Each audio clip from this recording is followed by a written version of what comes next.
I hope you all are very happy. So आज हम बेटा स्टार्ट करने वाले हैं converse of mid point theorem. Last class में हम मिड पॉइंट थ्योरम को पढ़ चुके हैं, जो कि हमारी मोस्ट इंपॉर्टेंट थ्योरम थी हमारे चैप्टर नंबर 8 की। सो ये उसकी सेकेंड अनदर एक थ्योरम है जो मोस्ट इंपॉर्टेंट है हमारे पास, converse of mid point theorem. तो हम स्टार्ट करते हैं इसके स्टेटमेंट से। सो जो converse of mid point theorem है वो हमें क्या बोलती है कि हमारे पास कोई भी एक ट्राइंगल है, ट्राइंगल में एक साइड पे एक मिड पॉइंट हमें गिवन होगा, उस मिड पॉइंट से हम सेकेंड साइड के पैरेलल एक लाइन ड्रॉ करेंगे जो कि थर्ड साइड को बाइसेक्ट करेगा। सो हम इसकी स्टेटमेंट को प्रॉपरली एक बार लिख लेते हैं, आपको ज़्यादा बेटर चीज़ें जो है वो समझ में आएंगी। The line drawn from mid point of a side of triangle which is parallel to another side bisects the third side।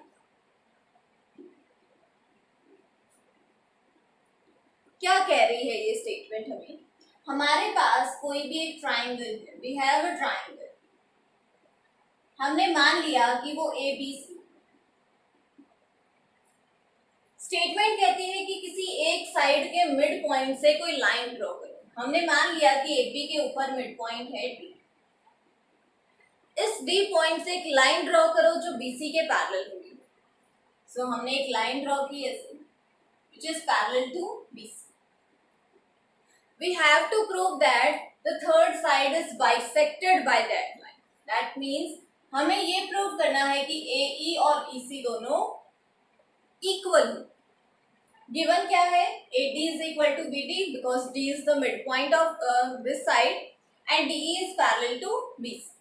So हम पहले गिवन को नोट डाउन करेंगे।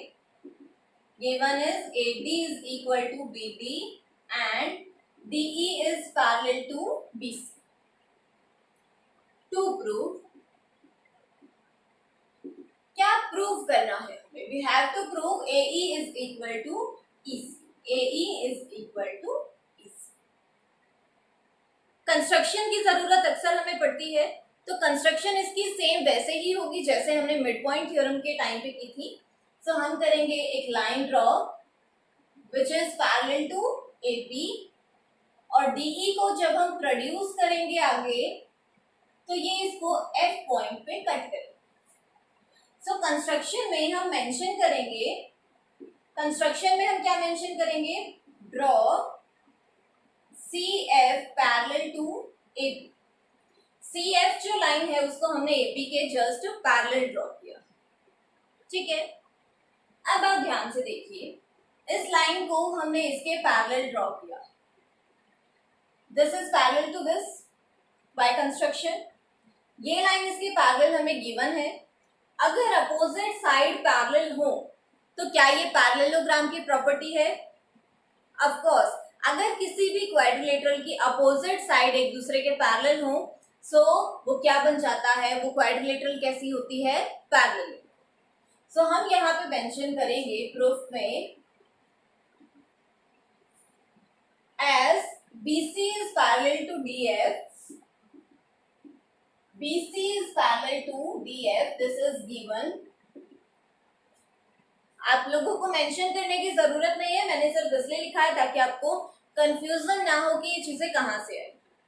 Secondly, BD is parallel to CF, BD is parallel to CF by construction।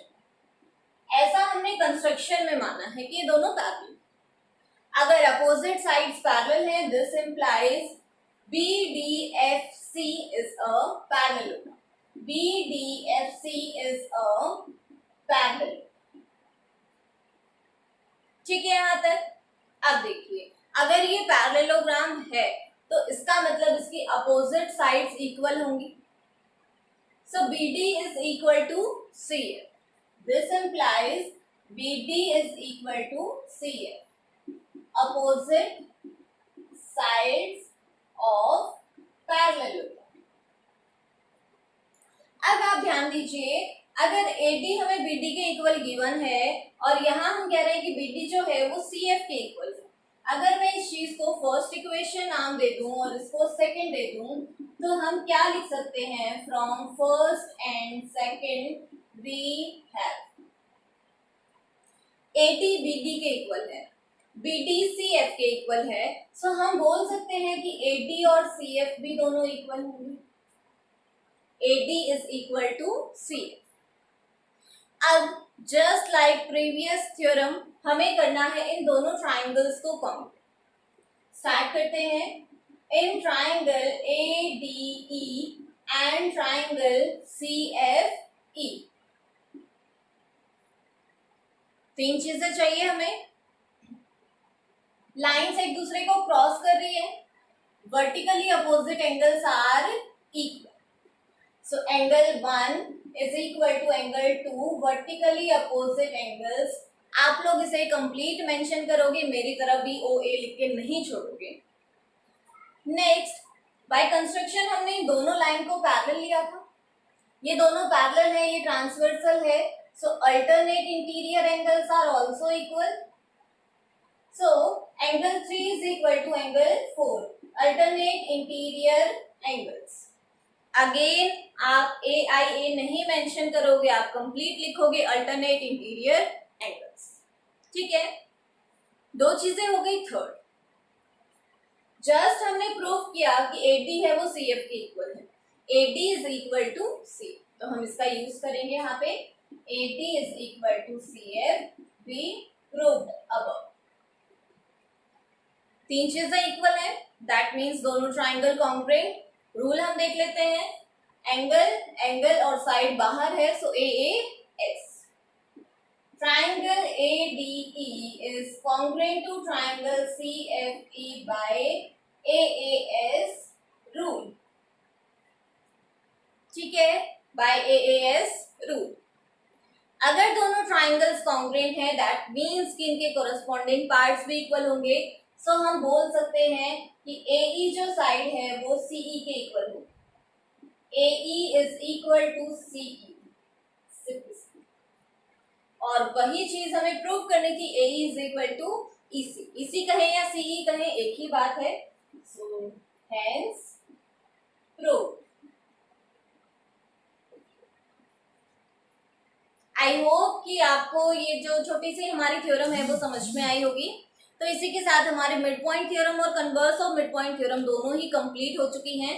सो आप लोग इसको अच्छे से solve कर लीजिए, लर्न कर लीजिए, बार बार जब इनकी प्रैक्टिस करोगे, दोनों ही थ्योरम की, दोनों ही मोस्ट इंपॉर्टेंट थ्योरम है, एग्जाम में अक्सर हमसे पूछी जाती हैं। तो स्टेटमेंट भी आप इनके अच्छे से याद कर लीजिएगा, क्योंकि कई बार हमें थ्योरम नाम से दे दी जाती हैं और कई बार स्टेटमेंट हमें गिवन होती है। तो जब हमें स्टेटमेंट याद होगी, हमें समझ में आएगी, तभी हम इसको प्रूव कर पाएंगे। ठीक है, सो थ्योरम हमारी कंप्लीट हो चुकी है। नेक्स्ट जो एक्सरसाइज है उसको हम नेक्स्ट क्लास में कंटिन्यू करेंगे। तब तक आप दोनों थ्योरम्स को अच्छे से रिवाइज कर लीजिए। So stay safe, stay home. Thank you so much for watching.